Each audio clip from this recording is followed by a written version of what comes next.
శ్రీ పరమేశ్వర family restaurant మరియు crystal AC banquet hall నల్లగొండలో గొప్ప ప్రారంభం. Managing director Nizampatnam Praveen Kumar. Address Vivekananda విగ్రహం, రాఘవేంద్ర కాలనీ, హైదరాబాద్ రోడ్, నల్గొండ. ఆర్డర్లకి సంప్రదించవలసిన ఫోన్ నంబర్లు 8330916363. ప్రస్తుతం మనం ఈరోజు అశ్విని పిల్లల హాస్పిటల్లోనే ఉన్నాము. డాక్టర్ హరీష్ గారు మనతో పాటు ఉన్నారు. ఈ మధ్య కాలంలో ఎప్పుడైతే వర్షాకాలం అయితే రావడం జరుగుతుందో పిల్లలు జ్వరాలకు అనేక వ్యాధుల బారిన పడడం జరుగుతుంది. వారిపై ఎలాంటి జాగ్రత్తలు తీసుకోవాలి, రాకుండా ఎలాంటి ప్రికాషన్స్ తీసుకోవాల్సి ఉంటుంది అనే అంశాలపై ఈరోజు డాక్టర్ హరీష్ గారిని అడిగి మనం తెలుసుకునే ప్రయత్నం చేద్దాం. నేను doctor Harish race, Ashwini children hospital. అదే అండి, మీరు ఈ సీజనల్ జ్వరాల గురించి అడిగారు కదా. ఇప్పుడు జనరల్ గా ఈ వర్షాలు అనేది మనకి జూలై, ఆగస్టు, సెప్టెంబర్ ఈ 3 months ఉండే అవకాశం ఉంది. సడన్ గా ఎప్పుడైతే మన వాతావరణంలో చేంజెస్ ఆఫ్ టెంపరేచర్ అంటే కోల్డ్ నుంచి సడన్ గా చల్లగాలు రావడము, లేదా దాని తర్వాత మళ్ళీ ఎండ కొట్టడము, దాని తర్వాత మళ్ళీ వర్షాలు పడడము, దానివల్ల ఎక్కువ డిస్టర్బెన్స్ అనేవి వస్తుంటాయి అన్నమాట. అయితే ఈ వాతావరణంలో వచ్చే మార్పుల వల్ల మనకి జ్వరము, దగ్గు, జలుబు అవి వచ్చే అవకాశం ఉంటుంది. ఆ తర్వాత ఈ విపరీతమైన వర్షాల వల్ల అంటే వరుసగా 4-5 రోజులు వర్షాలు పడడం వల్ల మన చుట్టుపక్కల ఉండే ప్రదేశాలలో వాటర్ అనేది నిలవడం వల్ల ఆ వాటర్ లో నుంచి ఫ్రెష్ వాటర్, ముఖ్యంగా ఫ్రెష్ వాటర్ మస్కిటోస్ అని ఉంటాయి. ఈ డెంగ్యూ మస్కిటోస్ అనమాట. వాటిని టైగర్ మస్కిటో అని కూడా అంటారు. ముఖ్యంగా ఇప్పుడు వచ్చిన సీజన్ లో అది బాగా డేంజరస్. ఎందుకంటే అది 100 మందికి వస్తే అందరికీ అంతే డేంజర్ గా రావాలని ఏం లేదు. కొంతమందికి ప్లేట్లెట్ తగ్గిపోవడం, కొంతమందికి పొట్ట ఉబ్బడము, వాంతులు, విరేచనాలు, ఈ మన బాడీ పెయిన్స్ అలాంటివన్నీ వస్తుంటాయి అన్నమాట. కాబట్టి వాటికి సంబంధించిన జాగ్రత్తలు మనం ఖచ్చితంగా తీసుకోవాలి. ఎలాంటి జాగ్రత్తలు అంటే చుట్టుపక్కల ఉండే నీళ్ళని మనం క్లీన్ చేసుకోవడము, మస్కిటో నెట్స్ అంటే దోమతెరలు వాడడము, ఎర్లీ మార్నింగ్స్ ఇప్పుడు ఈ వాతావరణం చల్లగా ఉన్నప్పుడు ఫ్యాన్ కొంచెం తక్కువ పెట్టుకోవడం వల్ల మనం ఈ జలుబు, దగ్గు అనేది అవాయిడ్ చేయొచ్చు. మీ దగ్గరకు వస్తున్నటువంటి పేషెంట్స్ కి ఈ రోజులలో అంటే ప్రాధాన్యంగా చూసుకుంటే ఎలాంటి సమస్యలతో ఎక్కువగా రావడం జరుగుతుంది? ముఖ్యంగా ఈ వర్షాకాలంలో అయితే డెంగ్యూ ప్రథమంగా ఉంటుంది, ఎక్కువ మంది పేషెంట్లు ఉంటారు. తర్వాత మలేరియా, అది పూర్వం ఇంతకుముందు ఎక్కువ ఉండేది, ఇప్పుడు కొంచెం తక్కువనే వస్తుంది. ఆ తర్వాత డయేరియా, ముఖ్యంగా ఈ వాటర్ అనేది ఫ్రెష్ వాటర్, మురికి వాటర్ కడవడం వల్ల అవి మనము తాగడం వల్ల ఈ కలరా, డయేరియా, వాంతులు వంటి వస్తుంటాయి అన్నమాట. అంటే పిల్లలు తీసుకోవాల్సిన ముఖ్య జాగ్రత్తలు ఏమిటి అసలు, ఎలాంటి రాకుండా ఉండడం కోసం? ముఖ్యంగా ఇప్పుడు డయేరియా, కలరా అంటే అవి వాటర్ వల్ల వస్తాయి. సో వాటర్ ని మనము శుద్ధి చేసి తీసుకోవాలి. ఎలా చేస్తాము? పొద్దున్నే 2 లీటర్ ఆఫ్ వాటర్ తీసుకొని మనం బాగా బాయిల్ చేసి పూర్వకాలంలో మసిలేటట్టు చేసి వాటిని కాచి చల్లార్చిన నీళ్ళు అంటారు కదా, దాని నుంచి మనము అవి డైలీ అవే మనకి పిల్లలకి ఇవ్వడం వల్ల ఆ డయేరియా, కలరా అనేవి మనము అవాయిడ్ చేయొచ్చు, నివారించవచ్చు. ఇంకోటి, సపోజ్ ఫర్ ఎగ్జాంపుల్ మనకి విపరీతమైన వాంతులు, విరేచనాలు అయినప్పుడు పిల్లలు ముఖ్యంగా డీహైడ్రేషన్ కి గురవుతుంటారు. అంటే డీహైడ్రేషన్ అంటే ఏంటంటే మన శరీరంలో వాటర్ స్థాయి అనేది తగ్గిపోతుంది.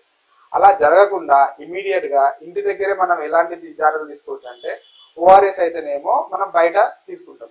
ఇంటి దగ్గరే అంటే మనం అప్పుడు గంజి వాటర్ లాంటిది, దాంట్లో ఉప్పు, చక్కెర వేసిన వాడచ్చు ఇమీడియట్ గా కావాలంటే. లేదంటే బయట దొరికే ఓఆర్ఎస్ పౌడర్ అయినా 1 లీటర్ ఆఫ్ వాటర్ లో ఖచ్చితంగా ఒక ఓఆర్ఎస్ ప్యాకెట్ కలిపి దాన్ని మనము రెగ్యులర్ గా తీసుకోవచ్చు. దానివల్ల డీహైడ్రేషన్ అనేది అవాయిడ్ చేయొచ్చు. ఇది డయేరియా, కలరా గురించి. నెక్స్ట్ డెంగ్యూ, మలేరియా, చికెన్ గున్యా ఇవన్నీ దోమల వల్ల వస్తాయి. వీటిని వెక్టార్ బార్న్ డిసీజెస్ అంటారు. వెక్టార్ బార్న్ డిసీజ్ అంటే వెక్టార్ అంటే దోమని అవాయిడ్ చేస్తే ఇన్ని రకాల రోగాలను మనము రాకుండా అరికట్టవచ్చు. దానికి ఏం చేస్తాం మనం? మెయిన్ ఆల్ అవుట్ ఈ మస్కిటో కాయిల్స్ అనేవి ఉంటాయి, కానీ దానివల్ల ఆ మస్కిటో ఆల్ అవుట్స్ పెట్టడం వల్ల జలుబు, దగ్గు వచ్చేది అనుకోండి. ఎందుకంటే అవి మన ముక్కులో మనం పీల్చినప్పుడు దానివల్ల ఇది రావచ్చు. అలా కాకుండా ఈ రిస్క్ అన్ని అవాయిడ్ చేసేది దోమతెరలు అనేది అన్నిటికంటే బెస్ట్. దాని తర్వాత ఇవి దోమలు పుట్టకుండా, అసలు రాకుండా, పెరగకుండా ఎలా ఏం చేయాలి? చుట్టుపక్కల ఉండే ప్రదేశాలను మనము క్లీన్ గా ఉంచుకోవడం అనేది కరెక్ట్. సార్, మీరు చెప్పినట్లుగా ఇప్పుడు చూసుకున్నట్లయితే పిల్లలకు అంటే ఇంటి సమస్యలు, చుట్టుపక్కల వాతావరణ సమస్యలు ఉండడంతో వాళ్ళకి అనేక జ్వరం కావచ్చు, విపరీతమైన జ్వరం రావడం కూడా జరుగుతుంది. అప్పుడు వాళ్ళు తీసుకోవాల్సిన జాగ్రత్త ఏంటంటే ఫస్ట్ ఎయిడ్ లాంటివి ఏమైనా ఉంటుంది అంటే వాళ్ళు ఎక్కువగా వాళ్ళు రాగానే ఫీవర్ టాబ్లెట్ వేయడము లేకపోతే సిరప్ తాపేయడము ఎంత వరకు అవాయిడ్ చేసుకోవచ్చు దాంతో ఎట్లా? ఇవన్నీ రాకుండా ఇప్పుడు మీరు అడిగింది వచ్చిన తర్వాత ఏం చేయాలి అంతే. ఒకసారి మనం ఫీవర్ వచ్చిన తర్వాత జలుబు, దగ్గు, ఫీవర్, వామిటింగ్స్, మోషన్స్ ఇవి మెయిన్ సిమ్టమ్స్. మనకి ఫీవర్ వచ్చినప్పుడు జనరల్ గా అయితే మన ఇంటి దగ్గర మనం ఉంచుకుంటూ ఉంటాం, పారాసిటమాల్ సిరప్ అవి ఇవి వేసుకుంటుంటాము. కానీ ఎప్పుడైతే ఒక 1.5 డే అంటే 24 గంటల నుంచి 45 గంటల తర్వాత కూడా మనకి ఇంకా జ్వరం వస్తుంది, దాని తర్వాత వాంతులు విరేచనాలు విపరీతంగా ఉన్నాయి, డల్ యాక్టివిటీ అంటే మనము జ్వరం రానప్పుడు మామూలుగా ఉన్నప్పుడు ఎలా ఉంటాము, జ్వరం వచ్చినప్పుడు ఎలా ఉంటాము, చాలా డల్గా ఉంటారు. అలాంటివి మనకు డేంజర్ సిమ్టమ్స్ అంటారు. ఆ డేంజర్ సిమ్టమ్స్ అంటే 48 గంటల కంటే ఎక్కువ జ్వరం ఉన్నా కానీ, విపరీతమైన వాంతులు అంటే రోజుకు 5 సార్ల కంటే ఎక్కువ, విరేచనాలు రోజుకు 5-6 సార్ల కంటే ఎక్కువ లేవలేని పరిస్థితిలో ఉన్నప్పుడు మాత్రమే ఖచ్చితంగా మనము హాస్పిటల్ని సంప్రదించాలి. అప్పుడు దానికి తగ్గట్టు మనకి ట్రీట్మెంట్ జరుగుతుంది. ఒకవేళ ప్లేట్లెట్స్ తగ్గిపోయినాయి అనుకోండి, ఈ డెంగ్యూ జ్వరంలో ప్లేట్లెట్స్ తగ్గడమే చాలా డేంజర్. ఎలాంటి ట్రీట్మెంట్ ఉంటుంది సార్? ప్లేట్లెట్స్ తగ్గిన వాళ్ళకి ఇలాంటి ట్రీట్మెంట్ ఉంటుంది? ప్లేట్లెట్స్ తగ్గి ఇప్పుడు జనరల్ గా ప్లేట్లెట్లు ఓన్లీ తగ్గి పర్సన్ యాక్టివ్ ఉంటే మాత్రం అంత పెద్ద డేంజర్ అయితే ఏముండదు. కానీ మనం ఏ ఫుడ్ తినకుండా ఏం చేయకుండా ఓన్లీ పారాసిటమాల్ సిరప్లు, యాంటీబయాటిక్లు అయితే అప్పుడు పర్సన్ డిహైడ్రేషన్ అవుతాడు, వీక్ అవుతాడు. కాబట్టి అలాంటివి మనం అవాయిడ్ చేయాలంటే గ్లూకోజ్ అంటే సెలైన్ పెట్టుకోవడం కానీ, అంటే వీక్ అవ్వడం సెలైన్ పెట్టుకోవడం, మన లవణాలను ఉంటాయి శరీరంలో సోడియం, పొటాషియం, క్లోరిన్ అవి తగ్గితే దాన్ని సప్లిమెంట్స్ ఇవ్వడం కానీ, ఇంకా fruit juices, fruits main fruit juices కంటే ఇంకా ఫ్రూట్స్ ఇంకా మంచిది. ఎందుకంటే కొంచెం ఇప్పుడు అంటే అన్ని ఫ్రూట్స్ మంచిదే. ఇప్పుడు జనరల్ గా మనం అనుకుంటుంటాం కదా పొప్పాయ పండు అది ఇది అని, కాబట్టి అది ఒక్కటే కాదు, ఏ ఫ్రూట్ తిన్నా మంచిది. దాని తర్వాత అది మనకి రోగనిరోధక శక్తిని పెంచుతాయి, దానివల్ల శరీరంలో వైరస్ లోడ్ అనేది తగ్గుతుంది, ప్లేట్లెట్ అనేది ఆటోమేటిక్ గా పెరిగిపోతుంది. మనం చూసుకోవాల్సింది పేషెంట్ అనే అతను ఫుడ్ మంచిగా తింటుందా లేదా.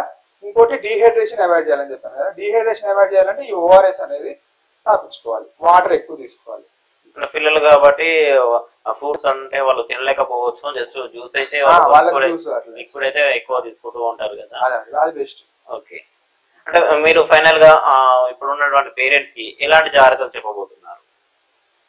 అంతే అండి. ఇప్పుడు మామూలు జనరల్ గా ఈ రోగాలు రాకుండా ఫస్ట్ అసలు రోగం వచ్చిన తర్వాత ట్రీట్మెంట్ చేసుకోవడం కంటే రాకుండా ఏం చేయాలనేది మనకు ఎక్కువ ఇంపార్టెంట్. సో ఇప్పుడు ఈ దోమలు వీటికి అయితే మనం దోమతెరలు లేదా డయేరియా, కలరా రాకుండా ఉండాలంటే శుభ్రమైన నీరు, ఆహారము, ఈ ముఖ్యంగా బయట దొరికే జంక్ ఫుడ్ అవాయిడ్ చేయడము.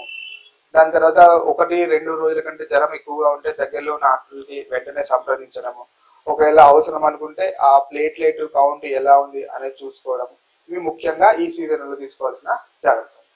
చూసారు కదండి, ఈ రోజు మనకు డాక్టర్ హరీష్ గారు చాలా చక్కగా వివరించడం అనేది జరిగింది. చిన్నపిల్లల విషయంలో పేరెంట్స్ కూడా ఎంత జాగ్రత్తగా ఉండాలి, ఆ చుట్టుపక్కల ఉన్నటువంటి మన ప్రదేశాలను కూడా ఎంత నీట్గా ఉంచుకుంటే, క్లీన్ గా ఉంచుకుంటే మనకు అంత ఆరోగ్య సమస్యలు అనేది మనం కూడా అవాయిడ్ చేసుకోవచ్చు.